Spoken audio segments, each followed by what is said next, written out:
the hate or racist attacks. The question is, how did they come about these stereotypes? You walk around and spot the poop. Indians will never do that. What explains shit like that? All the way here to your town, right?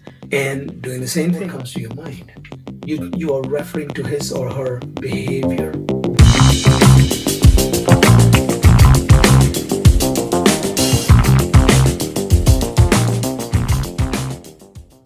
Welcome to the South of Cosmos, and Happy New Year to all of us. January is a month of winds. It's kind of windy around my place. It's a very good time to be here. I mean, the day starts out with warm sunshine, pleasant breeze, and sometimes they gather. It gathers momentum, and you have strong gusts of wind, whooshing wind, sometimes rustling the leaves and branches. Nature making its presence felt around you.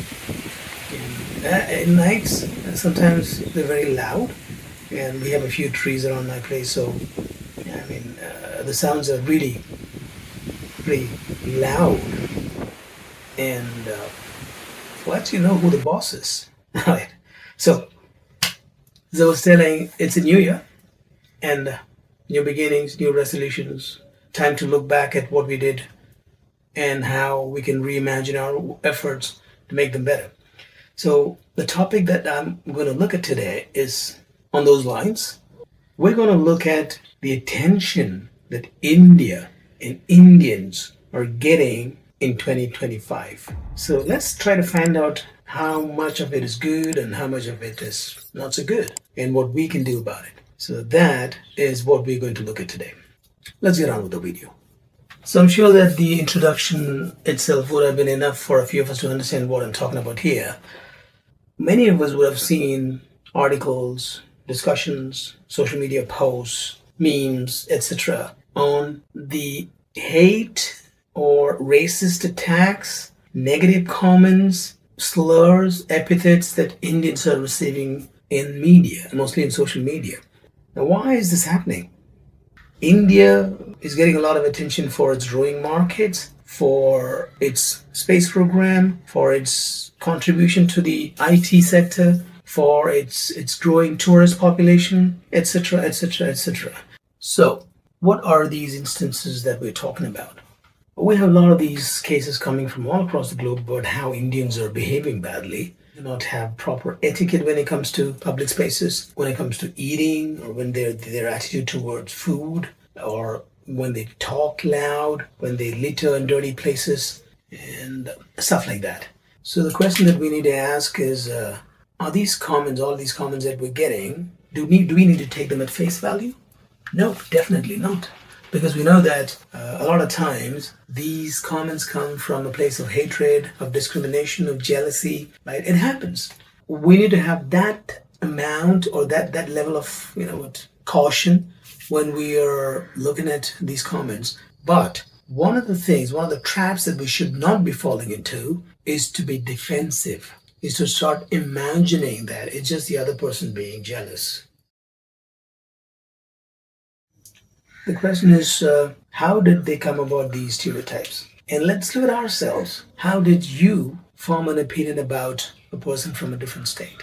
Is it because of one cricketer from that state? A movie star from that state? A singer from the state? Definitely not. You formed an opinion based on the behavior of the common man, of the average person. And where did you find it? Where did your people find it? They mingle when they move around in public places, when they travel, right? When they go to another place and see the behavior. That is how they form opinions. So stereotypes, they become stronger when you observe the average person. So when the world forms opinions about Indians, negative comments about Indians, they are not talking about those achievers. They're not talking about the best guys out there. You and me that they see walking around, behaving, that is what makes for the stereotype. Let's look at this case where there was this huge media outcry about a Canadian woman posting how Indians were pooping in Canadian beaches and dirtying it. So this became a major talk and discussion, and the mayor of the county had to get involved to clarify that these might not be true. And along with the Mayo statement and the fact that the lady could not prove it, a lot of YouTubers and vloggers were putting the blame back on her, telling that she can prove it. So this mostly is just a racist rant. And for me, I was just imagining, how do you expect a common individual, to prove something like that? How do you prove it? You walk around and spot the poop and show that this poop belonged to that Indian? What are we expecting here? Right? So anyways, okay. Let's find out if we have one honest Indian who can stand up against the world and say that Indians will never do that. What about spitting pan? I remember seeing a meme where there was just a photograph of a lot of spit, and the pan spit splattered all over the pavement, and a photograph beneath with the caption read, "Guess which country?" Is it racism when somebody spots out such things and points out against us? Is it racism? Now we can be defensive and say that it's just the white man against us. It is not, because it is not just the white man that's complaining. There are a lot of cases from Philippines and Thailand where they know how cheap Indians are. And there is this famous YouTuber called Loy Machedo, and that I watched a few videos of his.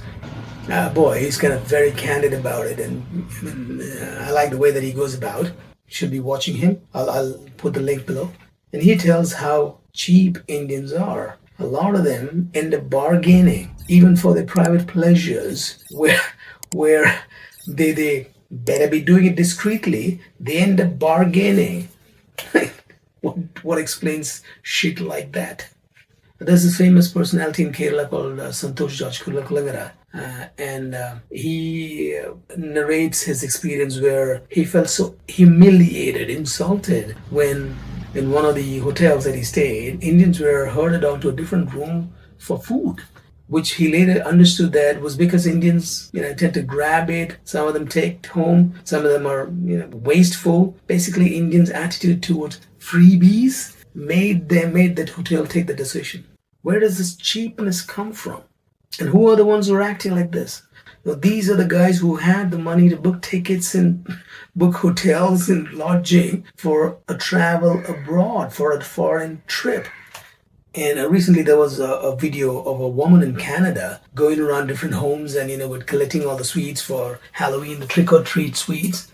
There are videos of guys sitting in subway seats, subway trains, and placing one foot on the other seat. Is this something that happens there? I'm sure many of us have traveled like that. You traveled where the other person asks you to spread your legs, to put his or her leg in between, feet in between. You've been there, right? Another thing that has been, that's kind of growing recently is the celebrations that's happening across the Indian diaspora. Rich culture? Do we have the right to celebrate? Yes. But how? Where?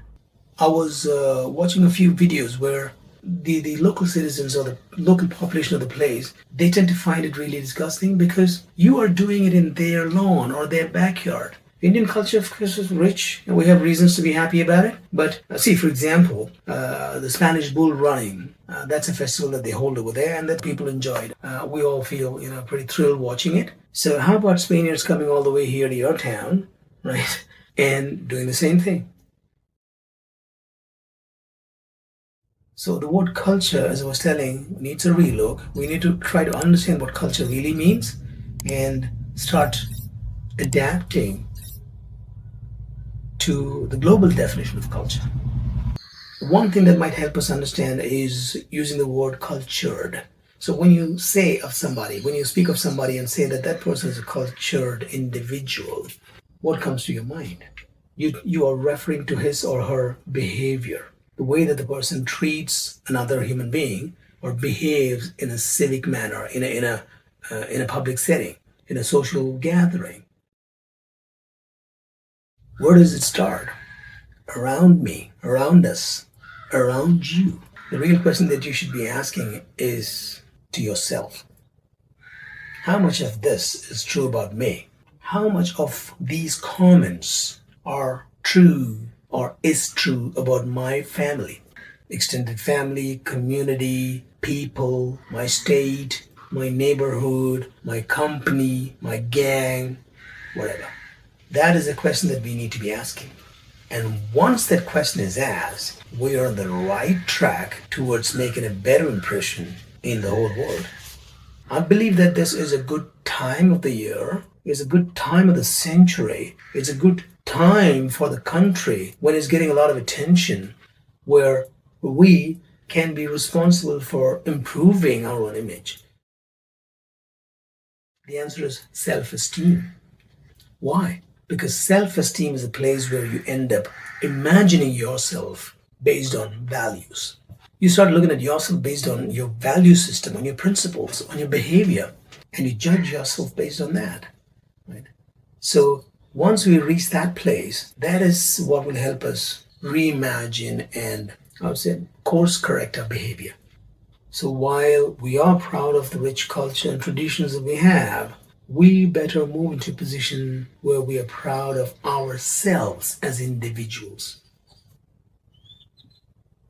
So hoping that all of us will make an effort towards that, and we'll make sure that 2025 is a year of change for all of us, for good, and wishing you all the best.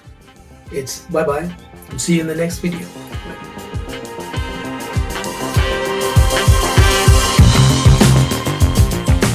Indians tend to have double standards when it comes to skin color and the way that we look on screen. I have addressed this topic in one of my early videos where I've used Michael Jackson as a talking point to discuss the difference.